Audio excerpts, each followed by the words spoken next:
Good morning.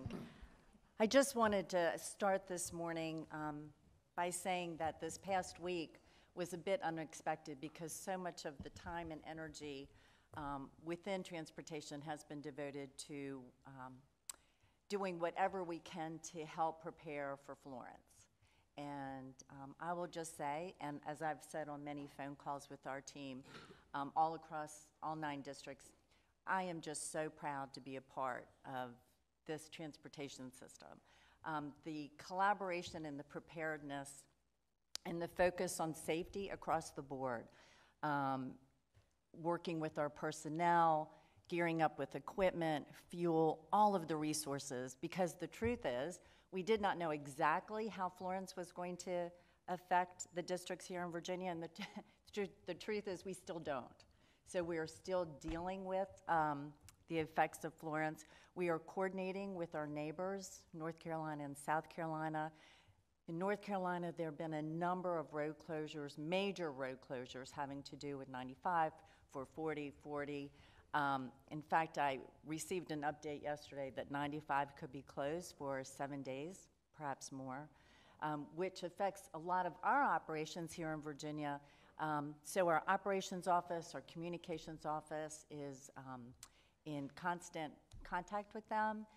Their Secretary of Transportation, Jim Drogden, has been in touch with me, making sure that this coordination is taking place.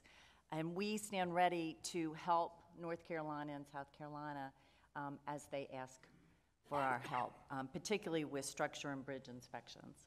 And so I did ask Rob Carey if he could just give us a quick update on anything we learned this morning. Hi, Madam Secretary, board members. I just want to bring you up to speed on where we stand today and just reiterate what the Secretary said. Just fantastic work by the 7,700 people of VDOT and the other state agencies involved. I mean, we were really ready, I think, for whatever would come at us. This morning we have 146 roads closed across the state. 139 of those are secondary roads and 7 of those are primary routes. There are a couple of small slides down in the Salem district, one in the Martinsville area and one in on 220 in Boone's Mill. Neither of which are very extensive. The one near Boonesville is an area that had a prior soil nail repair to it, so that may be a little bit more expensive repair there. The slide there blocked a stream, and some of that stream backwater is flooding back into adjoining properties. So they're working to get that cleared out as quickly as possible. About half of the roads that are closed are due to trees, the other half due to flooding. The tree, obviously those will get cleared up as soon as we can. There could be power lines in some of those, and obviously we have to wait for those power companies to come in and take care of those. But today, you know, we continue to watch the storm move north, and we anticipate if there's going to be impacts, it's probably going to be more Lexington north up to Winchester today. If we do see anything, we knock on wood and hope not.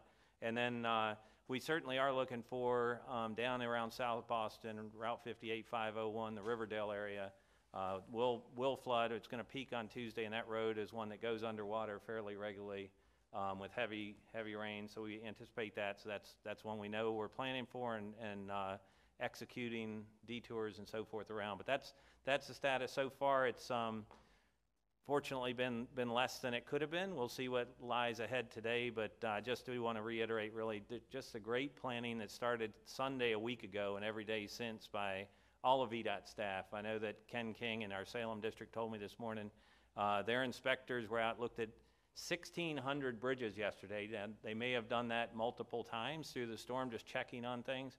But to give you a sense of the magnitude of what they were doing during the storm is really, really an incredible amount of work that was going on to maintain safety for the traveling public. So thank you. If you have any questions, I'd be happy to take those. Thank you. There's a 10 o'clock call with our situation room, so Rob's going to listen in and then report back if there's anything that we need to know. I will just add that, you know, Governor Northam has been laser focused on this past week and coordinating all of us in the Secretariat. Secretary Brian Moran in Public Safety has done a remarkable job, VDM, Dr. Jeff Stearns, in coordinating with us. It's been remarkable for me to see it. So just I thank everyone across the districts. I would also this morning like to welcome back to the board Mr. Shep Miller.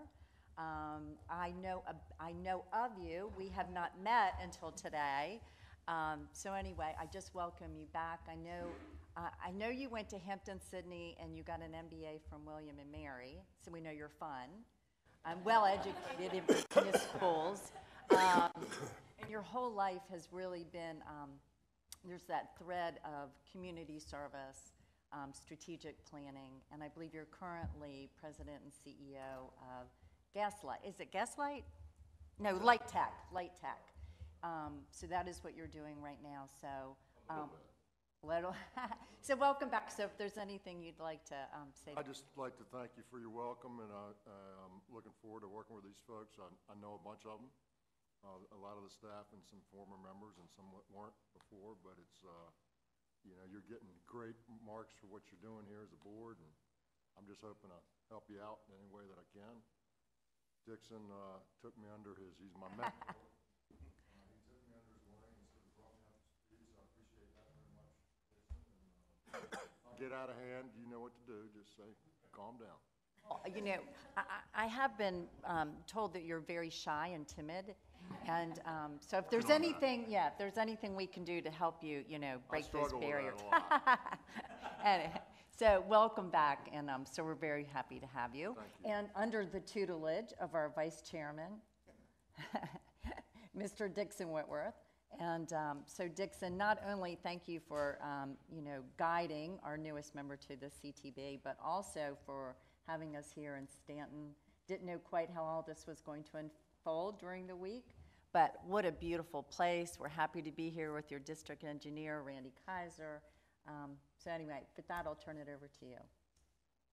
Thank you, Madam Secretary. And I can tell you, Shep and I have got the whole thing worked out, so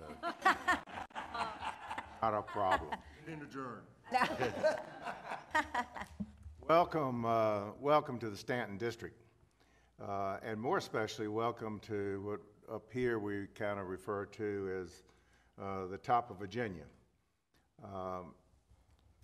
It normally is a beautiful time up here. Today may be a little bit of an exception to it, but you're in the middle of apple harvest time. And if you need to pick up a bushel of apples before you leave, let me know and I can tell you where to go. The Stanton District is a pretty unusual district. It's comprised of 11 counties, 34 cities and towns. It's about 150 miles along I-81 north to south. We have 3 MPOs, more than any other district. And we have 3,500 bridges, more than any other district. 3 residency offices. And it's very capably led by a district engineer, district administrator, Randy Kaiser, and his very seasoned staff who have put a lot of work and effort into making these next 2 days enjoyable for everybody. So I believe the first thing, Madam Secretary, on our agenda is a report by Randy on the our natural bridge study that's ongoing, and so it's probably appropriate to lead in and introduce Randy to talk to you. At the end of the day, I will then tell you about what's up for the rest of the afternoon and evening.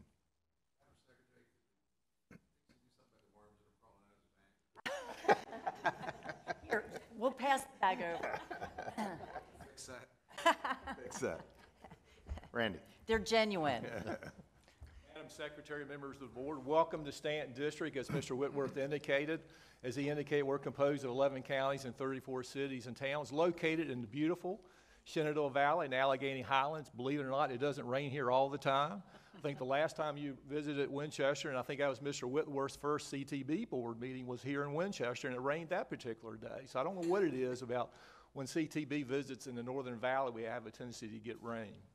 But the blessed thing so far is that we've kind of dodged the bullet with the hurricane, and I just hope that trend continues over the next several days as this hurricane remnants track just west of us. But right now, from talking to all resident engineers in Stanton District, everything looks good, no major issues right now, but we're keeping an eye out in case something weird happens when those remnants go across these mountain ranges. Weird things happen when remnants go across the mountain, so we're poised to be ready in case something happens with that.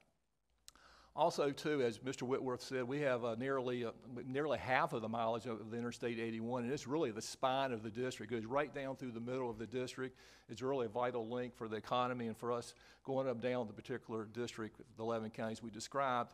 And what we thought would be really good to do is to give you a quick video script. But before I do that, I'll introduce some of my key staff that are here with us this morning. That video script will kind of paint the picture. It's about 3 minutes. It's a whole lot more articulate than myself or Mr. Whitworth could give you a little bit about Stanton I don't know District. about Hey, I stand corrected on that one. I know I couldn't do that well. So, what was that, Mr. Shepard? Mentor. That's right. I heard about that too on the river cruise the other day too. I think he took you on the river. So I'd like to introduce Mr. Ed Carter, the resident. He just recently got appointed. And I think his assistant resident engineer, Scott Alexander, is right beside of him there. I really appreciate him coming here and being with us and doing all the logistics behind the scenes.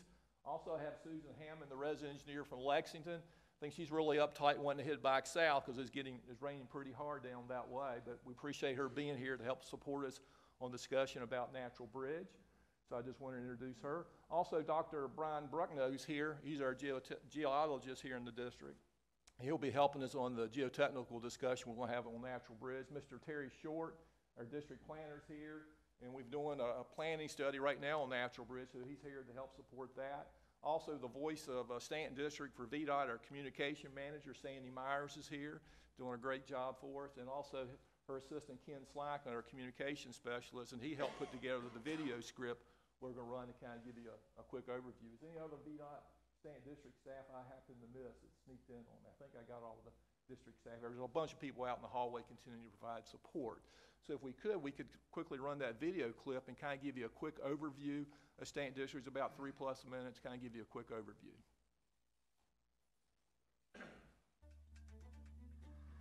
More than 500,000 people call the Shenandoah Valley and Allegheny Highlands home. The VDOT Stanton District serves each of those neighbors and millions of their fellow motorists with reliable and efficient transportation. The district powers a diversified economy for 11 counties and 35 cities and towns. A 7,000-mile roadway network serves major manufacturers, federal agencies and high-tech firms, small businesses and family farms, hospitals and medical offices, colleges and universities, a thriving tourism industry, and distribution centers, including the Virginia Inland Port.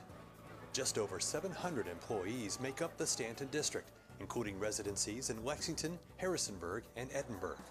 We are a dedicated and experienced team committed to a safe and efficient transportation network. We manage 3,500 bridges and culverts, the highest number of any VDOT district. The diverse inventory includes numerous low-water crossings, a pair of historic covered bridges, and more than a dozen pedestrian spans. At the other end of the spectrum is the 1,900-foot South Fork Bridge in Warren County, the longest jointless steel structure in the Commonwealth. The network also includes 150 miles of Interstate 81, which carries up to 70,000 vehicles a day through rolling hills and urbanized interchanges.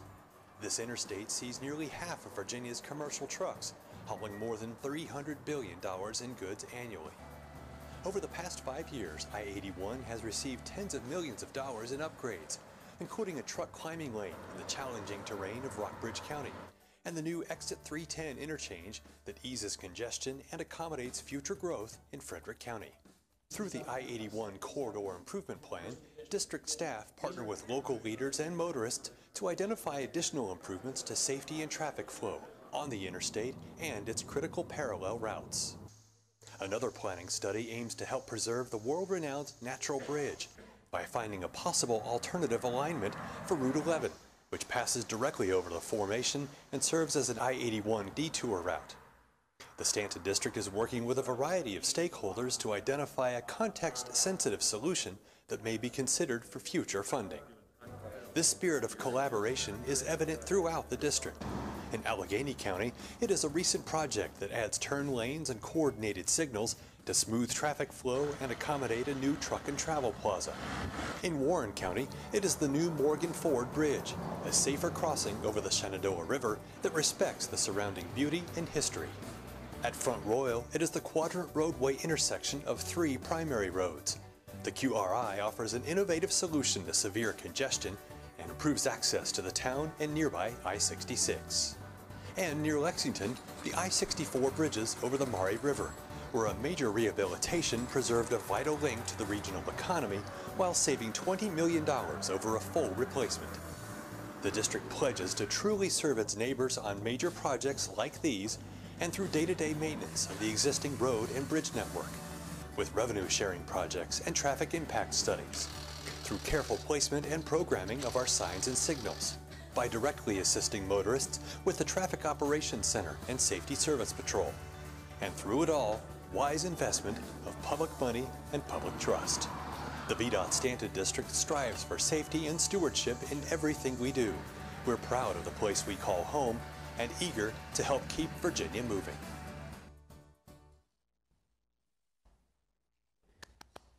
Nice job.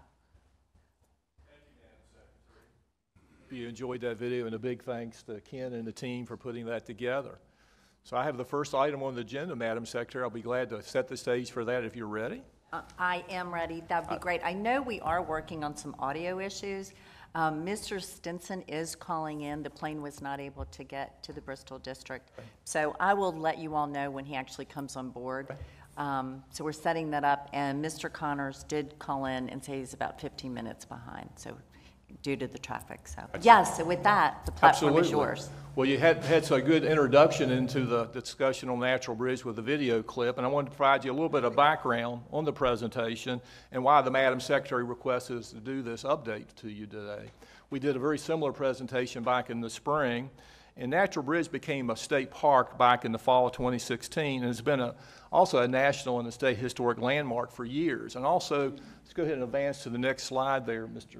Slack, to show you a pictorial representation of Natural Bridge. Right behind that Natural Bridge heading there is actually Route 11 going across that particular formation, and it's carrying over 2,000 vehicles per day, and that structure is over 1 million years old, just to give you a perspective. That's probably our oldest structure in our inventory. It's not officially a bridge. As far as our 3,500, we don't count this as a bridge, just to give you situational awareness.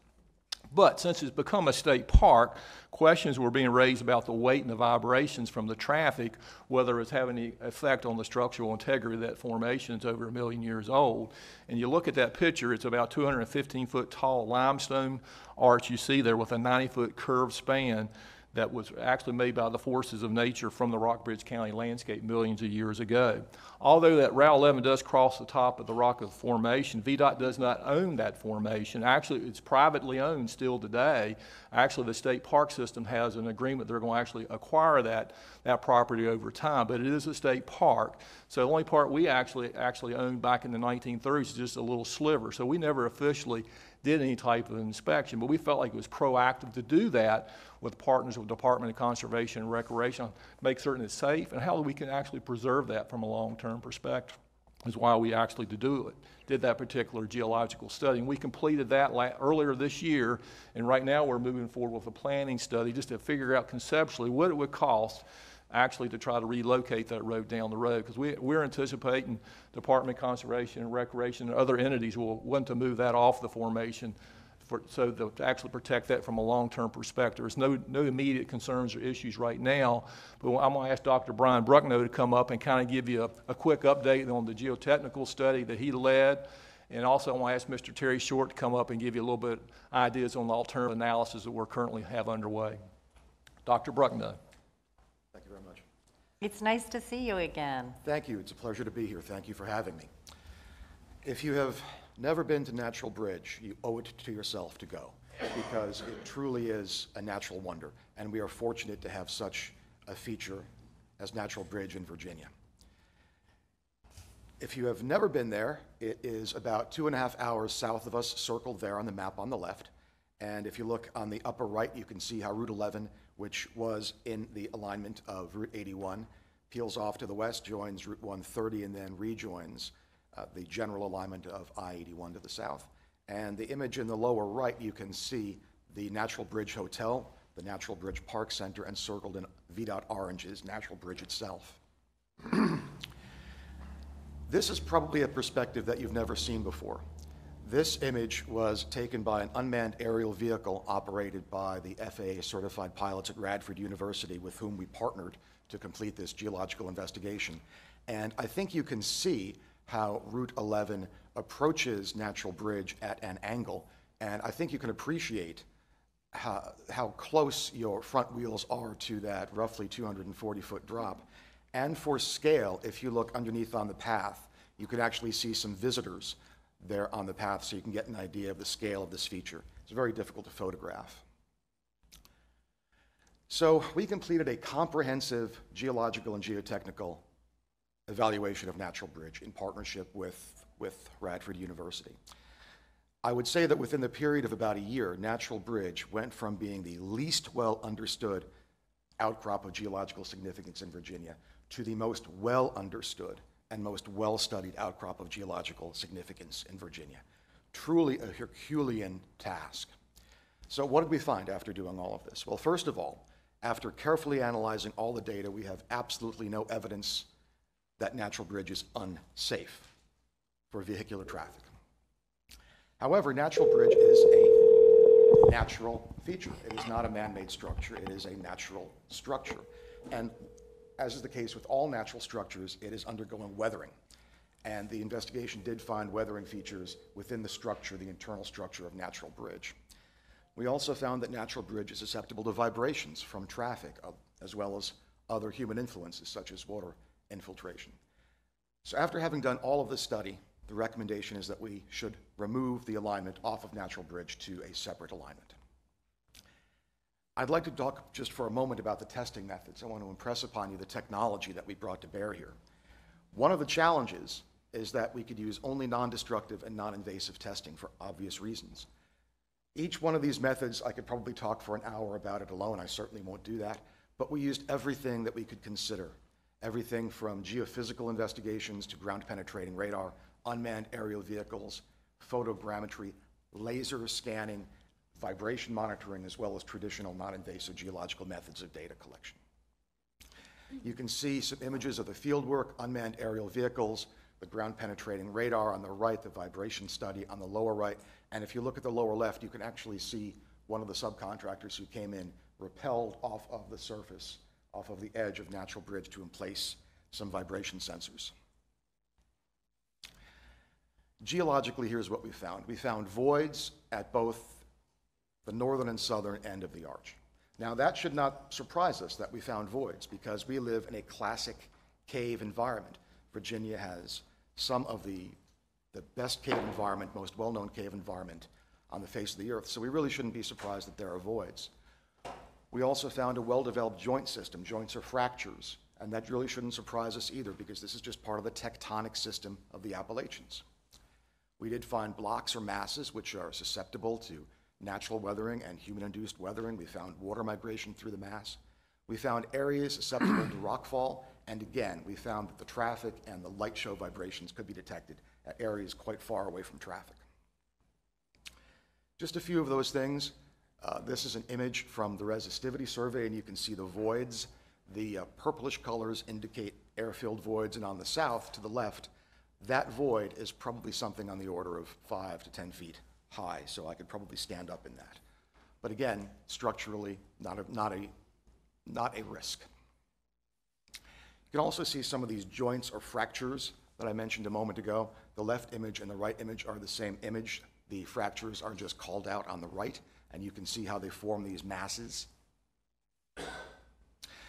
This is a gigapan image, which is a tremendously high-resolution photogrammetric method, and you can see how the water is staining and discoloring some of those joints, and you can also see the vegetation along those joints.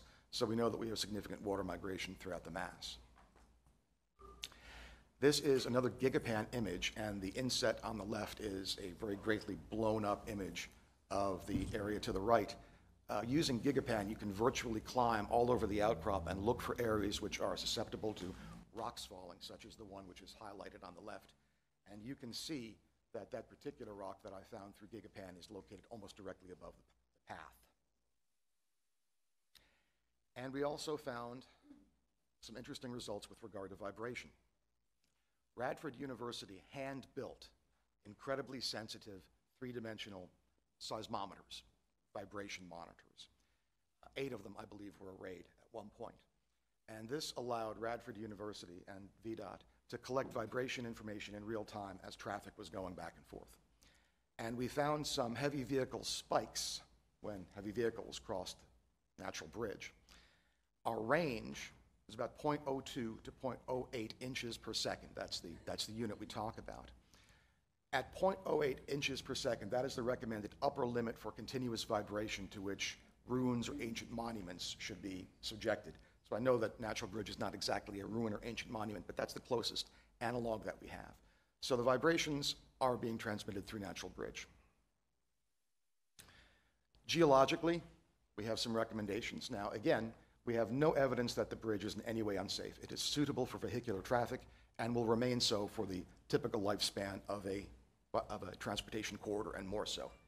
However, again, Natural Bridge is a natural feature. It is a natural geological outcrop. So it is subject to weathering, as is every piece of geology on Earth. And eventually that natural weathering and the human activities are going to reduce the suitability of Natural Bridge. We can do a few things in the short term. We can minimize water infiltration, which will reduce weathering. We have shared all of our data and all of our reports with the DCR so that they can take that data into account for their day-to-day park operations. But again, after looking at all of this geological information, it is recommended that vehicular traffic eventually be removed from the arch. And with that, I will turn it over to Mr. Short, who will talk about those options. Mr. Short. One thing I'll just mention too real quickly to give you a little bit of history that I thought was very interesting too, that I'll just add, is that Thomas Jefferson actually purchased this particular formation from the King of England in 1774. I thought that was very interesting, and from that point forward, it's really been a tourist attraction and been considered one of the 7 natural wonders of the world. And it's a local icon that actually gave Rockbridge County its name. That's why it's called Rockbridge.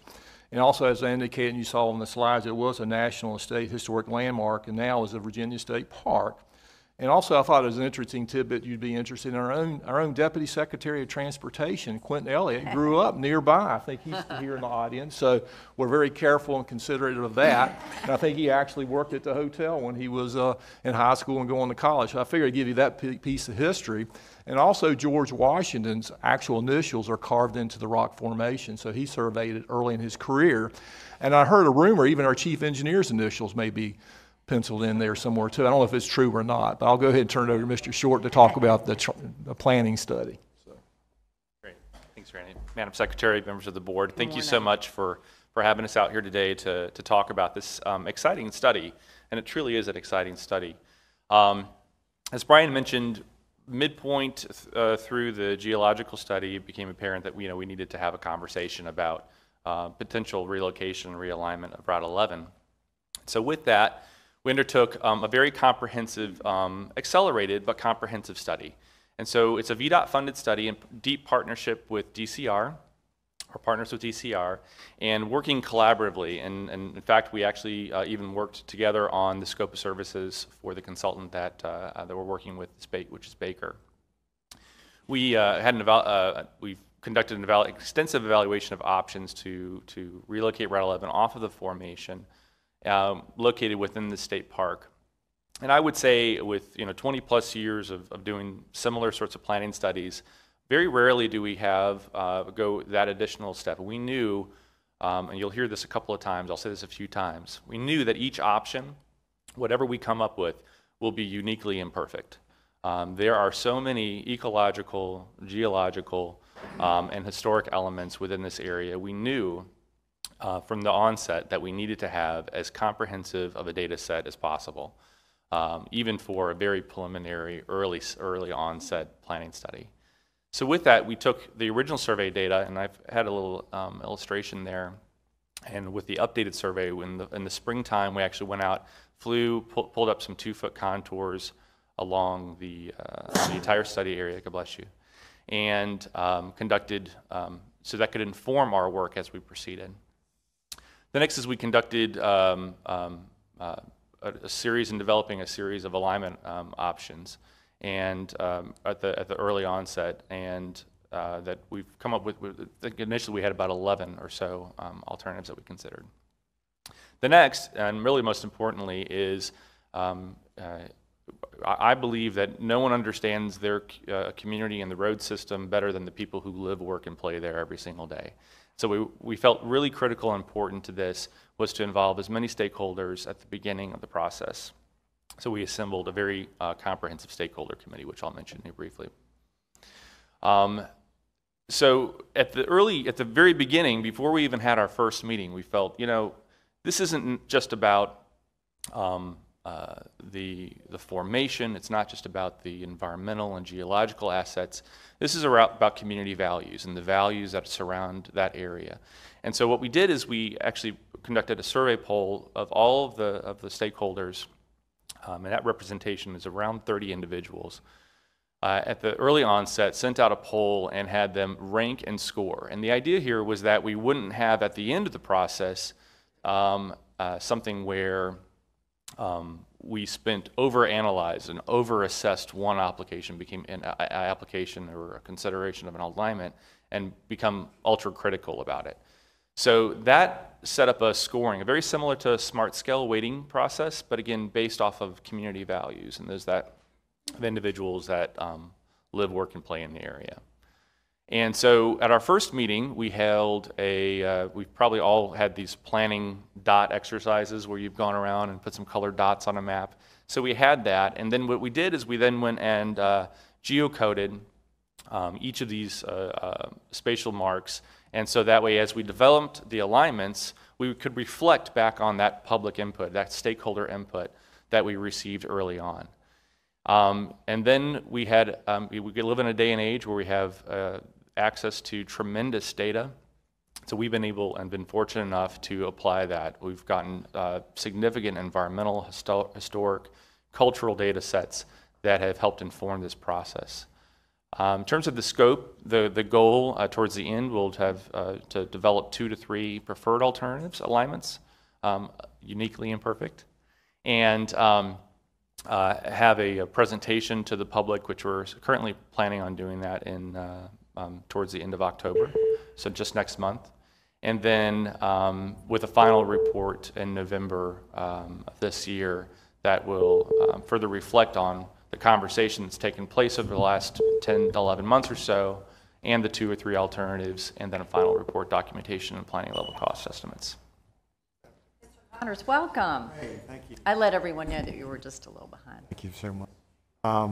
Can you explain what these colors mean? Are they the alternative routes? No. So the dots represent the early stakeholder feedback. So imagine attending a public meeting and folks were saying, well, I know this is a historic home, or I know, the creek rises pretty fast over here.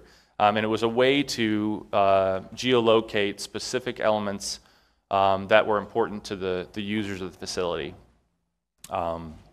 before we advanced developing alignments. Mr. Johnson. Excuse me, can you please identify in your chart where the actual bridge is located? For reference purposes? So, and I apologize, I'm doing it here on here, but it's basically right here. So here's I-81. Here's Route 11. And then here's the formation. Thank you. Thank you, Madam Secretary. In an earlier slide, one of the bullets is that the natural weather and human activities will reduce that suitability over time. This is in reference to it's suitable for carrying traffic. In your sophisticated modeling, is there some estimate of the time window? Are we talking 10 years, 1,000 years? It's, over time is rather vague in the context of the modeling. Brian for that study. Brian and I will try to help that question. We just know we're getting vibrations, and that's just going to accelerate the natural weathering process. There's nothing that really shows there's any immediate concerns, but this goes right through the middle of the state park, and I know that our partners, Department of Conservation and Recreation, feel like it's the best thing to get traffic off of that long term. I think from a structural perspective, it's going to be safe here in the short term, so there's no any immediate concerns that bridge is going to have any problems at all. This is simply to free the park from having the road go over the natural bridge. And also, too, there is vibrations being created by the formation, and that does accelerate the weathering process. Again, in the context of time, that could be decades, centuries. Yeah, it could be a long-term process. There's nothing immediate from a VDOT perspective, any concerns about the structural integrity of that structure right now. I guess my concern would be the environmental impacts and the aesthetic impacts of putting a new roadway in through relatively unspoiled areas. And I see you've got many historic resources listed Absolutely. there. So It's a good question. I just suggest balance in, considering replacing this with something that's a new roadway and a new alignment. I agree with that. That question was addressed in the geological study, and our estimates are that the geological stability of the structure is going to range anywhere from 5,000 to 50,000 years. So Okay, good. So we got a window. We got a window of time here. I started with decade. So it Okay, could be, beyond our terms. it could be future board business. There you go. Thank you, but really good question. Great question. Putting it in context. Yeah, thank you. So who were the stakeholders? So we reached out and worked with the county and a variety of different stakeholders to identify groups that again should be part of that conversation. So they included the Friends of Natural Bridge, the Monacan Indian Nation, of which actually I had the privilege of speaking, presenting to the Tribal Council this Saturday, as a matter of fact, down in Amherst, and the fire and rescue, the EMT services, the hotel itself, regional tourism, and alike. And you could tell people really get into it because they're getting on their knees and looking at some options. So here's just kind of a frame of reference of, again, the sorts of data that we've collected and disseminated and reviewed as part of this process. Includes, again, extensive. There's not really an alignment that you could come up with that isn't uniquely imperfect. But if you look at the inset in the top left corner, you'll notice that when you start considering all of the legend sort of constraints, there's sort of a stacking of features and elements that are right at the formation, from not only property on the National Register, but surface and subsurface geological features, cave entrances, an expansive cave network, obviously the park system, and historic properties as well. So a little bit about the timeline. Again, we started back in January. We did the survey work in the spring. We've had 3 stakeholder meetings as recent as just a couple of weeks ago, and where we've identified a couple of alternatives that we'd like to advance and refine, and again bring that to the public in October. And that concludes the presentation. Any questions? Any questions, thoughts? So if there is the decision to create a new alignment, funding expectation is it would be a smart scale project? I would offer that this would be likely not suitable for smart scale. I would think. Right, and the scope and scale, I think it offers, would require a unique funding strategy in order to facilitate the potential relocation. So I don't think anybody would want to see anything bad happen in Natural Bridge, right? So we have to do something if it's a problem. But what I heard y'all say, and I'm just trying to catch up here, is it might be a problem when? In how many years? Meaning structural integrity. Structural integrity, as Brian indicated, Dr. Bruckner, that it's no structural concerns with it failing anytime soon. He said Time like 5,000 years soon? And that's just the best guess that geotechnical experts are giving us. But the vibration from the traffic is accelerating weather, and there's blocks of rocks that could actually at some point fall off into the pathway underneath. Not very conducive for a state park. So that's the movement to move it forward, because we want to preserve it for future generations of. And really, we look for Department of Conservation and Recreation really to take the lead to try to secure funding for it. Just to give you all situation awareness, as you indicated, I don't see this as favorable at all to smart scale or the normal transportation dollars that we have. So I can see them long term maybe lobbying their General Assembly or other folks to come up with some funding to relocate this down the road. So we'll give them some ideas on what this would cost and what the concepts would be. But I don't see anything immediate that we need to respond to from a transportation perspective, but we want to help partner with our sister agency and preserve and protect this formation for future generations to use. But there's nothing immediate. So I would just hope that as we went through this process, that we would be clear that this isn't a transportation issue for us, and it's not a safety issue for the citizens. It's something beyond that, and that's the way it needs to be addressed. Well, and I think you raised a good point about why this is a partnership, because it is a transportation asset. So it's transportation, it's historic, and so I think what the intention was that we would do this in partnership. And quite frankly, what we've learned is the stability of it as we go through the process, because some of those questions were not known, the answers to the questions were not known. So anyway, but thank you very much. Mr. Dodson. A couple questions. Being from Lynchburg, I know the place well.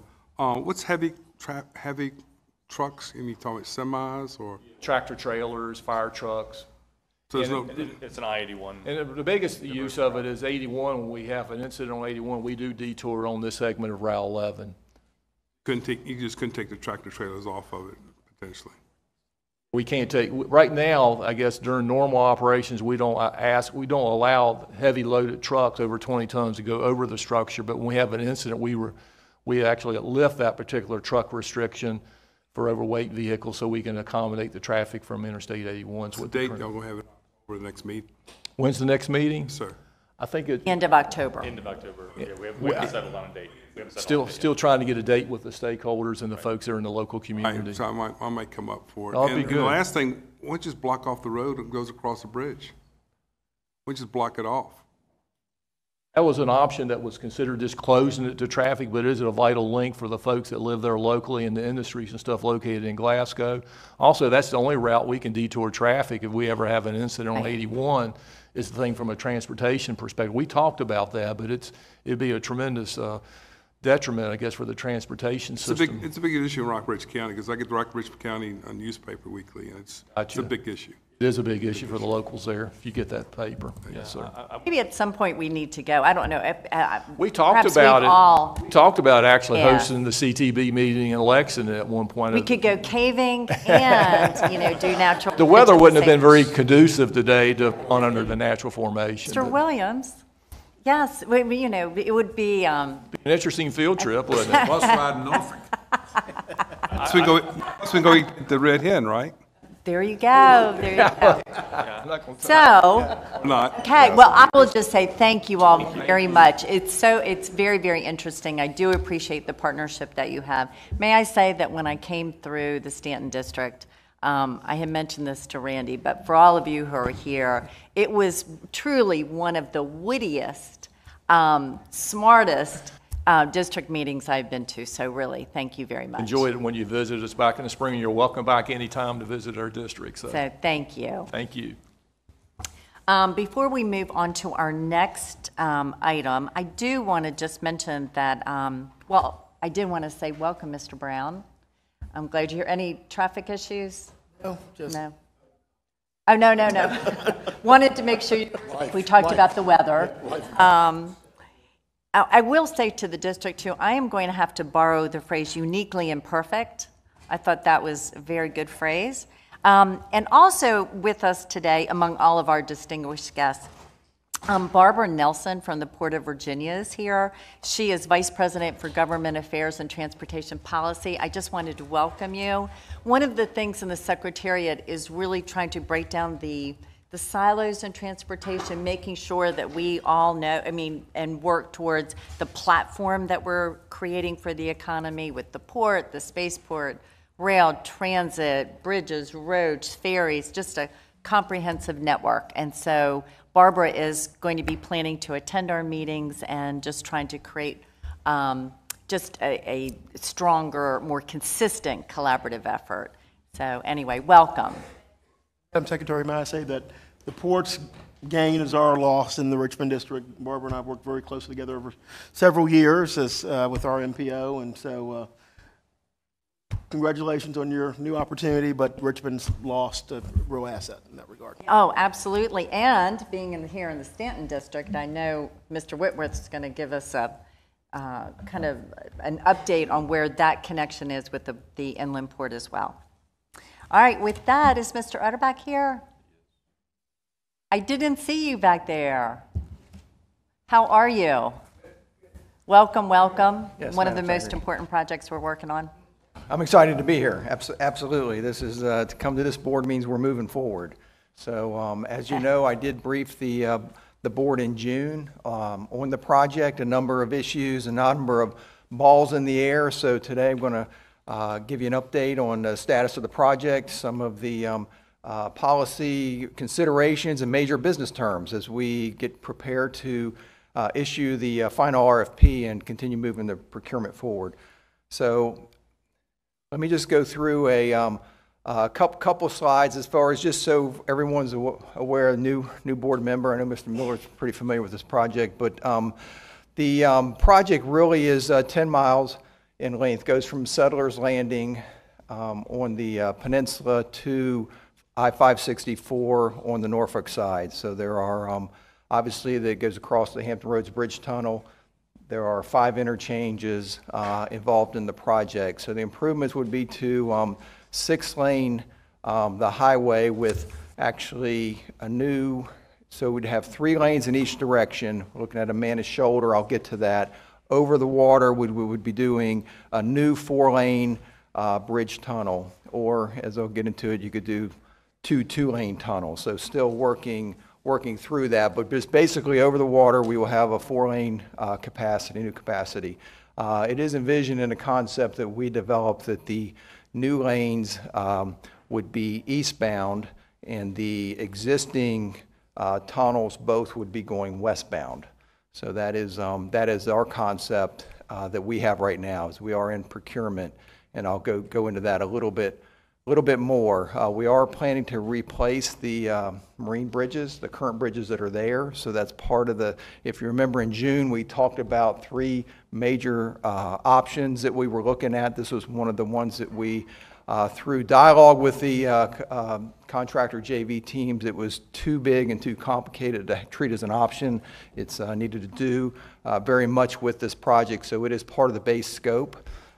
The second option that's still in there as an option is the 564 improvement interchanges. So this is looking at direct connect ramps from 64 primarily to 564 to get to the naval base, egress and ingress out of the naval base. So that is as a separate option, will be priced and scored technically different than the base contract. Will not be included in the base price constraints, and I'll go into that a little bit more. Again, the project estimate that we currently have that's in the program as we speak is $3.66 billion. That differs a little bit from the region, and we're still working through that process. So that's the scope. So basically all the balls have kind of landed, so we have the scope of the project as we move forward and going from there. So just an update. Now these are activities that VDOT's been doing outside of the procurement. So we've moved forward with the NEPA reevaluation. There were 3 major components of that. One was to determine the managed lane approach, which is a hot lane, so high occupancy tolls. The 564 improvements, the original project stopped short of the 564 interchange, so we wanted to make sure that was cleared environmentally. So that's part of the reevaluation, and then the Willoughby construction staging area, which is a parcel that we're in the process of trying to acquire in Norfolk that was set up as a staging area for the contractors. We had a citizen information meeting in June, and then we provided the reevaluation to Federal Highway in August, and it's in Federal Highway right now waiting for decision. At the same time, we took the concepts of the base design, so we took our design to a public hearing. So we have, and you see both days, because on this project we have 1 public meeting in Norfolk and 1 public meeting in Hampton. So every time we have a public meeting, it's 2 days, 2 events. So we had a design public hearing in both Norfolk and Hampton on the 15th, 16th of August.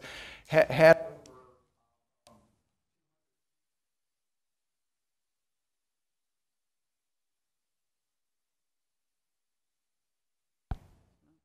Anyway, there we go. We had 200 people attend the meeting. A lot of different comments. The comment period actually ended yesterday, so we will pull those together, react to those, and hope to get design approval in October. One of the comments that I received, which is kind of interesting overall in both meetings, was, can't you get this project done any sooner? So that was interesting. It's on everybody's mind. There was, a lot of support behind it, a lot of questions about it and the impacts that it'll have. So agency coordination, this has been a big piece that we've been working on.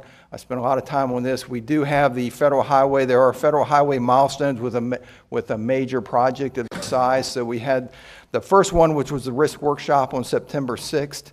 We're preparing to go to the cost estimate review with Federal Highway in October. We've got a draft project management plan, and we're starting a financial management plan for the project. So all of those will happen over the next couple months this fall before we get to December. Federal and state permit agencies, impacted utility companies. We've been coordinating with the maritime agencies, Coast Guard, and Navy. We'll say that in the meetings we've had with the contractors, I'll get into this a little more. We actually have met with the utilities. So we brought all the utility companies in to meet with each of these contractor JVs. We also had a meeting with the Corps of Engineers and all of the agencies, federal and state agencies that were involved. So each team had a separate meeting with those agencies to go through their concept and questions ahead of moving forward with the contract. So good coordination from that standpoint. I did want to put this slide up. I think I showed this before. I know you've seen this. We do have the authority to pursue this either method under the PPTA or the Virginia Procurement Act, so Public Procurement Act. We are doing under the PPTA. I think that's the right thing to do for a number of reasons. So you can see the, obviously it's a big project, it's a complex project, doesn't really fit in the standard design build template. It also, the risk profile with the large marine construction and geotechnical risk gives us some flexibility there. Also, the ATC process, and I'll talk a little bit more about that. And we do have an iterative process. And even in our schedule, we had planned to issue a draft RFP. We've actually issued 3 draft RFPs through the 4 meetings we've had so far with these teams. Another big piece, and if you remember from June, we talked about the 2 different tunnel construction methods. So I had a lot of slides and a lot of pictures on the immersed tube tunnel, which all of the other tunnels in the area are right now, and the bore tunnel concept, which is being pursued at Thimble Shoals right now. We did recognize, and again, through the flexibility and process here, we just made a decision to go ahead and have the contractors declare their construction method. So that was done at the end of July. So both teams did declare a bored tunnel construction method. That has helped. It's changed the interaction with the teams and going through, again, this iterative process with questions and answers. So the first draft went out in May. We had 450 questions, comments from the teams. We worked through those. So each one we've kind of narrowed down, and they have, for all intents and purposes, have their comments kind of prioritized as high, medium, low as they go through. So we've addressed a lot of things over the last several months. Key policy considerations is good to kind of put this up and make sure everybody understands. Price is a key factor. This is a best value approach, and the thing that's a little bit different here is the technical is just a little bit higher than our normal process. We're usually 70-30. We made a decision to go 60-40, so a little bit more emphasis on technical because of complexity. What we found across the country on these type of projects, particularly tunneling projects, they do put a little bit more emphasis on the technical scores. So the ATCs, we're going through that process. Really, the contractors can submit summaries, and we review and discuss these at the meetings. I can't tell you how many summaries we've had, but it's AT summaries that we've evaluated with different teams. It's well above 50. So there's a lot of different concepts that these teams are discussing and we're working through. Each team will be allowed to submit 25 ATCs, and those will be coming probably in the next couple weeks as soon as we finalize the RFP. So they're managing that. want to say that the managed financial exposure prior to issuance of key permits. So this is key on a project of this size, is we're not going to authorize construction or have a notice to proceed into construction until they've gotten all of their necessary permits, primarily the joint permit application. So we've set up a limited notice to proceed structure and can talk about that as needed on the major business terms. Again, at this size of project, 10 miles of interstate and Hampton roads across a critical link, we do have an incentive on this project. It's a sizable incentive, and we also have sizable liquidated damages, so a balance of carrot and kind of hammer, if you will. But the liquidated damages are on obviously late completion and non-permitted lane closures. So major business terms, fixed price, date certain contract between VDOT and the design builder.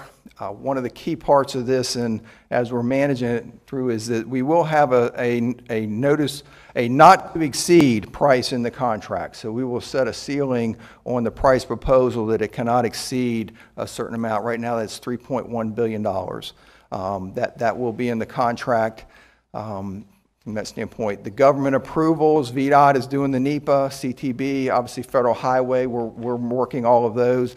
The design builder is responsible for all the other approvals, permits, including anything with a reevaluation. It would not be unusual to have at least one or multiple reevaluations on a project of this size as we move through the design and construction. So the limited notice to proceed, I mentioned again with the, in terms with the policy we've made. So we're working on early work, and this is really trying to limit the contractor to focus in the design work necessary to get the permit. Also, we're letting them do tunnel design of the machine, and so they can initiate the tunnel boring machine fabrication. So that's an allowable. So there's really kind of 3 steps in those. Having his, maybe I'm too loud. Am I too loud or too quick? Anyway, the first notice to proceed is around him having a permit application, joint permit application to the Corps of Engineers that is deemed to be complete and basically made available for public notice. When he does that, it really cuts him loose for the next kind of notice to proceed, is to focus on the starting the fabrication or getting the approval of design fabrication of the tunnel boring machine. The third notice would be at a point that he would be farther along in both of those, and basically be preparation on the island, one of the islands, to accept the machine. When you build these tunnel boring machines, they need to go somewhere, and most likely that would be on the islands, and we want to get the pit ready to accept the machine when it comes over. So that's really, the limited notice to proceed allows us to advance the project with keeping limits on the financial risk to the Commonwealth from that standpoint. So the most important thing is, as we're going through the limited notice to proceed, is that the benchmarks for the 3 are really, what's really important to us is that all this work is going to be critical, would have to be done in order for this project to move forward. So we're trying to be very clear about these steps in the contract. Absolutely, Yes. absolutely. So that regardless of what happens, these steps would have to be undertaken. They're going to be value to the Commonwealth. Exactly. Yes, Ms. Hines. I remember on the Northern Virginia P3s, which I know this is different, but nonetheless, we did have to approve a loan from the infrastructure bank. Is that anticipated here as well? No. Okay. Thanks. I was going to say, not that I'm aware of. It's not. No. You're not planning that at this point. Another point, though, Madam Secretary, with regard to the limited notice to proceed, to be able to keep on the schedule that we have, it's imperative that those 3 notices to proceeds move forward in that time frame. So while we're waiting for the permit, the boring machine can be in the development stage, and then the South Island can be having the work done in preparation for the arrival of the boring machine, all while the permitting process goes in place. Otherwise, this schedule pushes out quite significantly. And we also understand the rate of inflation that it would have back to the cost of the overall project. So This is an important piece, and so I just wanted to highlight that to you all. Madam Secretary. Mr. Malvin. Did I hear you say the plan of finance does not include a TIFIA loan? Oh, infrastructure bank. Infrastructure bank. I'm sorry, I'm Yes. sorry. Didn't hear that. Chair Lady. Oh, I'm sorry. Mr. Miller? Thank you. Mr. Utterback, I was reading while you were talking, but did you, of the folks we've talked to so far, have we pretty much decided it's going to be a bored tunnel? Yes, yes. Okay, so the other tunnel's out. The other tunnel's out, yes, sir. So anybody that would, so they're all going to be treated the same in terms of limited notice to proceed. If one person was going to do a bored tunnel, somebody's going to do something else, it'd be different. Okay, I'm with you. That's right. That was one of the things we realized in the procurement, again, with the flexibility, we discussed with the teams and had them declare at the end of July. And it helped simplify. Obviously, we were running two sets of technical requirements that were radically different and trying to manage that. Also, the notice to proceed and the scoring was complicated by the two different approaches. And in your schedule and cost relief bullet, could you elaborate a little bit, just in general, about what a specified event might be that would allow them to seek some cost relief? There's a number of them that we're looking at. I mean, one would be a force majeure. That's kind of a typical type event. So we're looking at there. There is a lot of, there's a lot of discussion around utilities, obviously, and some of those things. So we're still working with that. But those are the type of events that a government delay. So if we delay them, that's the type of event that's in there. I think there's about 6 or so, about half a dozen or so items right now that we've listed. And that's typically not done, I think, on a project of this size. Working through that with the teams kind of helps everybody understand what that would be. Okay. Thank you. Madam Secretary. I didn't know where that came, Mr. Malvin. Have you gotten any feedback from the contractors as to the impact of tariffs to this project and the potential pricing?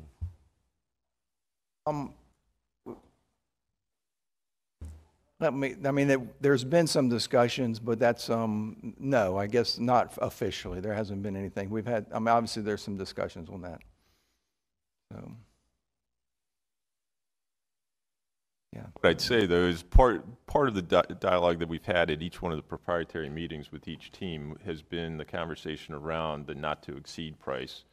And certainly tariffs and the risk associated with tariffs has come into some of the discussion, but it has not approached the tariffs are affecting the total not-to-exceed price that has been put out there. Mr. Johnson. Secretary, in your discussions, have you thought about what you might look to in a dispute resolution team or program, as you recognize that this is an extremely large project with a lot of moving parts?